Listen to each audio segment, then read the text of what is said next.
Hello. तर आज होतं माझ्याकडे हळदी कुंकू आणि छान मी तयार झाले होते. घरात थोडंसं डेकोरेशनसुद्धा केलेलं होतं, साधं सिंपल. आणि बाहेर छोटीशी रांगोळीसुद्धा हळदी कुंकवाची काढलेली होती. म्हणून इथे स्वस्तिक काढले होते. तिला काहीतरी रांगोळी काढायची होती, म्हटली स्वस्तिक काढते. आणि इथे छान मी रांगोळी हळदी कुंकवाची पण काढलेली होती. आतमध्ये छोटंसं हळदी कुंकवासाठी विठ्ठल रखुमाईची मूर्ती ठेवून मग हळदी कुंकू पण दिलं होतं. एक काकू पहिल्यांदा आल्या तर ते व्हिडिओ काढलं गेलं, पण नंतरचं काय झालं की गडबड अशी झाली की माझ्या लक्षातच राहिलं नाही फोटोज वगैरे काढायचे. तर असो, नंतर दुसऱ्या दिवशी गेलो होतो मुन्नूच्या बड्डेची शॉपिंग करायला. मुन्नू कुठे? मुन्नू लपत होती माझ्या मागे. आणि मग नंतर आम्ही गेलो शॉपिंगसाठी. तर आधी पहिले गेलो केक ऑर्डर करायला आणि मग इथे टॅग्स वगैरे मुन्नू सिलेक्ट करत होती. केक वगैरे सिलेक्ट केला, बाकीचं सगळं सामान घेतलं डेकोरेशनसाठी. आणि माझे संपले होते कांदे. तर छान मस्त आज रविवारचा बाजार भरला होता.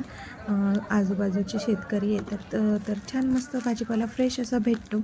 मला भाजी घ्यायची नव्हती कारण मी आधी 2 दिवसापूर्वी भाजी वगैरे आणून साफ करून ठेवली होती. मला फक्त कांदे हवे होते. काकांना विचारलं स्कॅनर वगैरे आहे का, कारण कॅश नव्हती.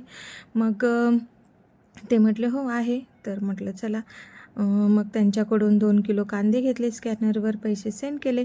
आणि मग नंतर आलो आम्ही मार्टमध्ये घ्यायचे होते चॉकलेट्स वगैरे. तर मनूचं चाललेलं कोणते घ्यायचे सिलेक्शन चालू होतं.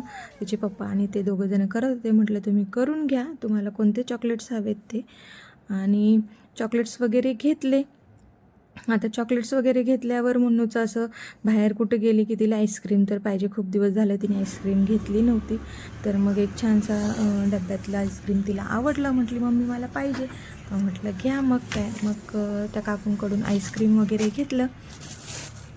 आणि मग घरी आल्यावर एन्जॉय केलं आईस्क्रीम. तर आजचा व्लॉग तुम्हाला कसा वाटला, आवडला असेल तर व्हिडिओला लाईक करा, शेअर करा. बाय.